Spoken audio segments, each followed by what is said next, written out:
الحمد لله رب العالمين والعاقبة للمتقين ولا عدوان إلا على الظالمين وأشهد أن لا إله إلا الله وحده لا شريك له ولي الصالحين وأشهد أن محمدا عبده ورسوله وصفيه من خلقه وخليله سيد الأولين والآخرين اللهم صل عليه وعلى آله وصحبه ومن اتبعهم بإحسان إلى يوم الدين أما بعد. Mes chers frères et sœurs, aujourd'hui avec l'aide d'Allah Tabaraka wa Ta'ala, on va parler d'un sujet qui est très important, qui est « retrouve le goût des adorations ». Ou bien « j'ai perdu le goût des adorations ». Combien sont nombreux les messages qu'on reçoit de certains de nos frères et certaines de nos sœurs qui se plaignent de cela. Avant, je faisais beaucoup de bonnes actions et j'arrivais à ressentir quelque chose dans mon cœur. Et aujourd'hui, je pratique, je prie, je jeûne, je fais des aumônes, mais je ressens plus ce que je ressentais au début. J'ai perdu le goût des adorations. J'arrive plus à savourer les adorations. Je les fais parce que c'est une obligation, mais c'est plus une charge qu'autre chose. C'est pas un délice. Et aujourd'hui, avec l'aide d'Allah Tabaraka wa Ta'ala, on va essayer ensemble de remédier à ce problème. Mes frères et sœurs, le constat il est amer. Le constat il est amer et on doit démarrer par le constat avant d'apporter des solutions. Dans un premier temps, quand on regarde aujourd'hui nos prières, on s'aperçoit que c'est devenu des gestes mécaniques. Des gestes mécaniques où il n'y a plus d'âme dans cette prière. C'est-à-dire que le cœur n'est pas connecté au corps. Ce sont donc des gestes mécaniques. Donc il y a énormément de gens qui ne ressentent plus rien concernant la salat. Et combien sont nombreux ceux qui, quand ils viennent à la mosquée pour prier en groupe, que ce soit la prière d'une des faridas, que ce soit une des 5 prières obligatoires ou même tarawih, tu as l'impression que cette personne-là, pendant la salat, c'est comme un oiseau en cage. Il est pressé d'être libéré de cette cage. Subhanallah, vous arrivez à imaginer un peu qu'il y a des gens qui rentrent en salat, leur souhait c'est d'en sortir. Nos pieux prédécesseurs n'étaient pas comme ça. Subhanallah, c'était totalement l'inverse. Donc voilà, on a des gens aujourd'hui qui prient, mais cette prière n'a pas d'âme. Cette prière n'est pas la prière qui éloigne des turpitudes et du blâmable. Alors que normalement la prière est censée nous éloigner des péchés. On lit le Coran. Ce Coran dont Allah Tabaraka wa Ta'ala nous dit « لو أنزلنا هذا القرآن على جبل لرأيته خاشعا متصدعا من خشية الله » Si nous avions fait descendre ce Coran sur une montagne, tu l'aurais vu s'humilier et se fendre par crainte d'Allah. Et aujourd'hui, on lit le Coran, mais sans quoi? Sans la présence du cœur, sans rien ressentir, sans qu'une larme nous coule, sans qu'on puisse méditer, sans qu'on puisse se réformer. On jeûne le mois du Ramadan, un mois qui est exceptionnel, un mois béni, un mois qui nous permet de nous racheter auprès de notre Seigneur Azza wa Jal. Et le cœur ne change pas. Le cœur est le même. À l'entrée du mois et à la sortie du mois, monsieur ou madame est la même. La foi n'a pas augmenté à la fin du mois et on n'a pas récolté le fruit de Ramadan qui est la piété. On fait le pèlerinage, on économise pendant longtemps, on part, on fait des sacrifices, on laisse nos familles, on arrive sur place, on vit des moments très forts à Mina, surtout à Arafat, quand on est en train de faire des doigts et les gens ils sont en larmes. Puis après on rentre du Hajj, il n'y a plus de traces de ce Hajj. Mais qu'est-ce qui se passe? Pourquoi est-ce qu'on n'arrive pas à savourer nos adorations? Pourquoi ces adorations ne laissent aucune trace dans nos cœurs? Pourquoi ces adorations ne font aucun effet sur nous? Et les exemples sont nombreux. Pareil pour ce qui est du dhikr d'Allah, on évoque Allah avec la langue et des fois même on demande pardon à Allah. Et pendant qu'il demande pardon à Allah, il regarde le péché. Il y a une vraie déconnexion entre quoi? Entre ce que prononce la langue et le cœur. Le cœur, s'il était réellement bien entretenu, la personne ne pourrait pas faire cela. C'est-à-dire demander pardon à Allah et en même temps elle regarde le haram. Le cœur bien entretenu est un cœur qui savoure les adorations. Mes chers frères, mes chères sœurs, Allah Tabaraka wa Ta'ala nous dit Man amila salihan min dhakarin aw untha wa huwa mu'min falanuhyiyannahu hayatan tayyiba wa lanajziyannahum ajrahum bi ahsani ma kanu ya'malun. Quiconque mâle ou femelle fait une bonne œuvre tout en étant croyant, nous lui ferons vivre une bonne vie. Regardez, celui qui adore bien Allah, Allah Tabaraka wa Ta'ala nous dit dans le Coran qu'il va lui faire vivre une bonne vie. et nous les récompenserons, certes en fonction des meilleures de leurs actions. On se doit donc de faire des efforts pour atteindre cet objectif qui est de savourer les adorations. Comme notre prophète alayhi salatu wassalam les a savourés. N'est-ce pas lui qui disait alayhi salatu wassalam, apaise-nous par la prière au Bilal? C'était un apaisement la prière. N'est-ce pas lui alayhi salatu wassalam qui veillait longtemps la nuit en prière? N'est-ce pas lui qui, Hudhayfa ibn al-Yaman, quand il a prié derrière lui, en une seule raka'a, il a dit qu'il a récité Surat al-Baqarah entière dans Qiyamul Layl, la prière de nuit. Juste après Surat al-Nisa, dans cet ordre. Et juste après Surat al-Imran, dans cet ordre. Tout ça en une unité de prière. Pourquoi? Parce qu'il a savouré l'adoration. Il a goûté à la saveur de l'ibada, de l'adoration, contrairement à énormément de personnes dans notre communauté. Mu'adh ibn Jabal radiyallahu anhu, au moment où il est mourant, ce noble compagnon radiyallahu anhu, il est en train de pleurer. Et vous savez, il dit quoi? Il dit, je pleure parce que je vais laisser le jeûne pendant les périodes de forte chaleur. C'est-à-dire le jeûne en été. Et vous savez que jeûner en été des jeûnes surrogatoires, c'est difficile pour l'âme. Et il dit, et je pleure parce que je vais délaisser les longues nuits d'hiver dans lesquelles il passait du temps à faire des prières nocturnes. Et il dit, la troisième chose pour laquelle je pleure, c'est de délaisser les cercles, les assemblées des savants. Vous avez vu dans quoi ils se concentraient nos ancêtres? Ibn Taymiyyah rahimahullah, il dit, inna fi dunya jannah, man lam yadkhulha lam yadkhul jannat al-akhirah. Il dit, dans ce bas monde, il y a un paradis. Celui qui n'entre pas dans ce paradis, il n'entrera pas dans le paradis de l'au-delà. Vous savez c'est quoi ce paradis? C'est mahabbatullah, le fait d'aimer Allah. Si réellement on aime Allah du plus profond de notre cœur, wallahi al-azim, nos adorations ne seront pas les mêmes. Est-ce que nous réellement, sincèrement, on aime vraiment Allah comme il le faut? Ils ont été très nombreux, nos ancêtres, à parler de quoi? De cette foi. Quand elle est bien entretenue, de cet amour avec Allah tabaraka wa ta'ala, quand il est bien entretenu, eh ben, l'adoration devient un délice. Le prophète sallallahu alayhi wa sallam, dans le hadith de Anas, il dit 3 choses. Si elles sont chez une personne, elle aura trouvé la douceur de la foi. Qu'Allah et son messager soient plus aimés auprès de lui que toute autre personne. Est-ce que tu aimes Allah et son prophète plus que tout? Est-ce que quand tu entends Qala Allah, Allah a dit, le prophète sallallahu alayhi wa sallam a dit, tout de suite, tu écoutes attentivement et tu dis, ça, je vais le mettre en pratique. Ou est-ce que tu dis, plus tard, j'ai le temps, tranquille, je suis jeune. 1. Qu'Allah et son messager soient plus aimés auprès de lui que toute autre personne. 2. Qu'il aime une personne, il ne l'aime que pour Allah. 3. Qu'il déteste retourner à la mécréance après qu'Allah l'en ait sauvé, comme il déteste être jeté dans le feu, rapporté par Bukhari et Muslim. Mes chers frères, mes chères sœurs, les solutions. On a vu que c'est une vraie maladie, celle de ne plus pouvoir savourer les adorations. Et si jamais tu te reconnais à travers ce discours, eh ben, sois très attentif à ce qui suit. Premier remède pour guérir ce cœur qui n'arrive plus à savourer les adorations et qui fait ces adorations parce que c'est une obligation et il trouve ça lourd, c'est un fardeau, c'est pesant. Première solution, c'est mujahadatun nafs. C'est le fait de quoi? Combattre son ego. De faire un effort contre notre nafs, contre notre ego. L'éduquer, éduquer cet ego à aimer l'adoration. Et ça, c'est un effort qui va venir avec le temps. Pense pas que c'est du jour au lendemain que tu vas savourer la prière. Non, au début, c'est difficile. Quand tu commences à démarrer la prière, c'est difficile de rester quoi? Droit et constant. Et de se réveiller au fajr tout le temps, sans rater aucun fajr. Et après, à force de t'habituer et de demander l'aide à Allah subhanahu wa ta'ala, Allah tabaraka wa ta'ala te rend cette adoration aisée, facile. Plus que cela, tu commences à trouver un goût particulier à ces adorations. Tu aimes ces adorations et tu t'attristes plus que tout quand tu perds l'occasion d'adorer ton Seigneur en accomplissant ce qui est obligatoire ou même en délaissant ton wird, c'est-à-dire les actions surrogatoires que tu as l'habitude de faire chaque jour, que ce soit la lecture du Coran ou autre.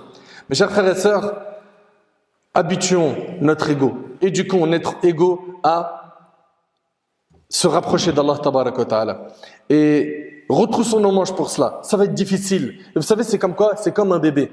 Un bébé, au début, il connaît que le lait maternel. Puis d'un seul coup, il y a le sevrage. Et hop, il bascule. Il commence à manger des pots, etc.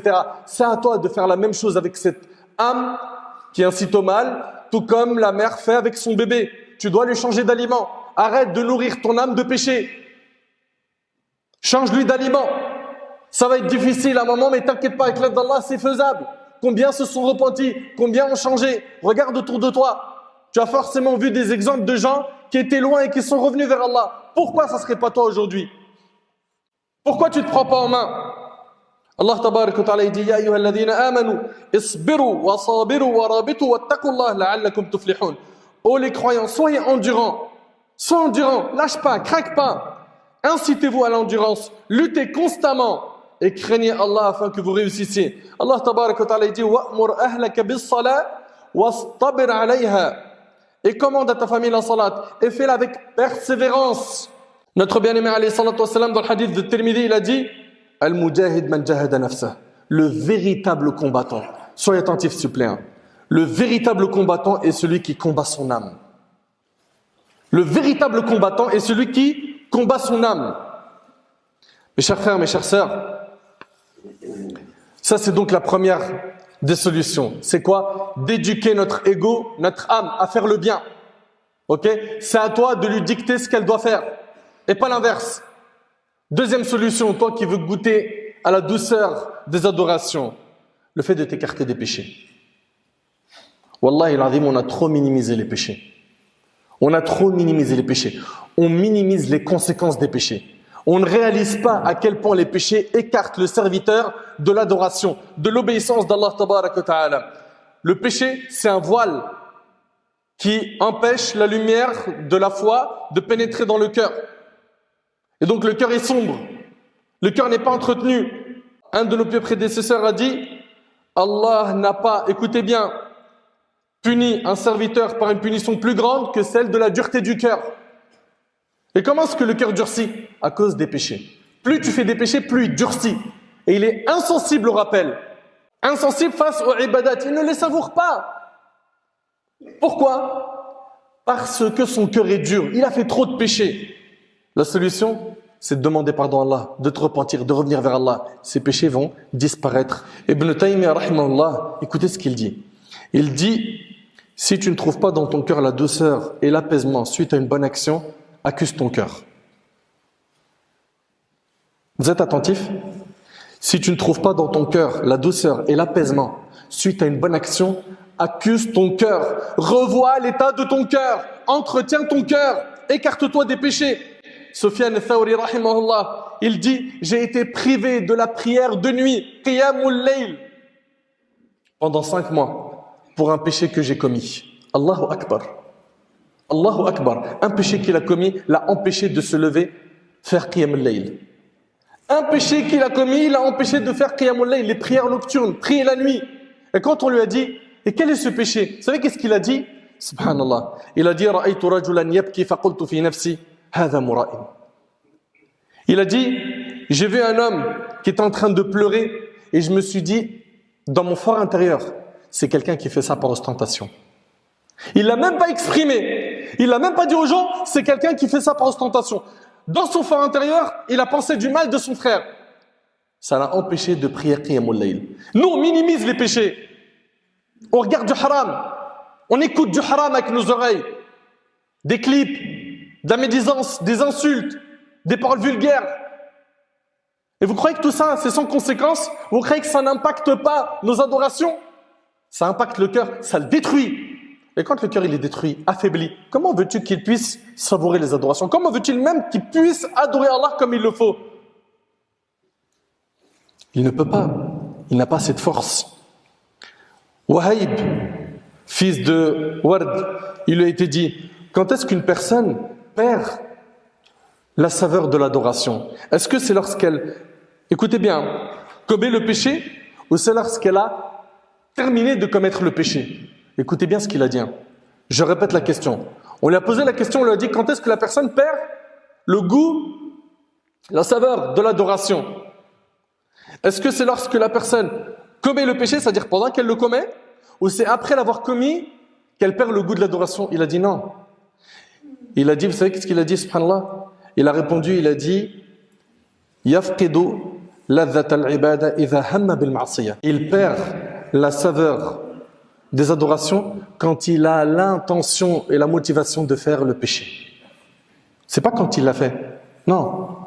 Déjà, quand ton âme, elle commence à t'inciter au mal, le démarrage est mauvais.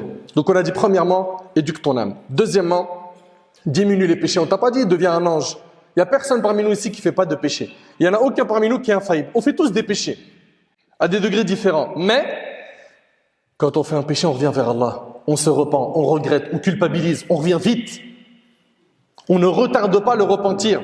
Troisièmement, toi qui veux goûter à la saveur des adorations, écarte-toi au maximum de l'amour, de la dunya et de toutes les portes qui sont quoi? Autorisées.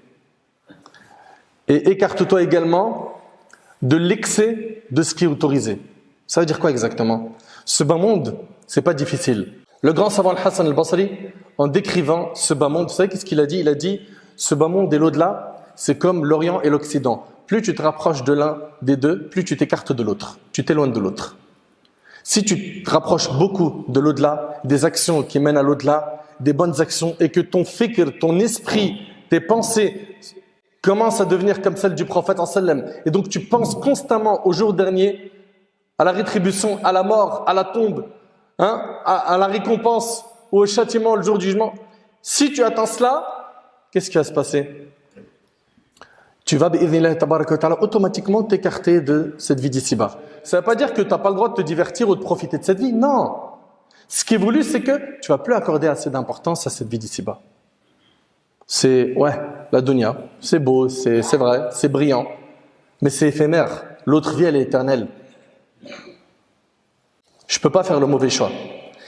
Et donc, la personne qui va se rapprocher comme il le faut de l'au-delà, automatiquement, elle va s'écarter de la vie d'ici-bas. Et celle qui va se rapprocher à fond de la vie d'ici-bas, automatiquement, elle va s'écarter de l'au-delà.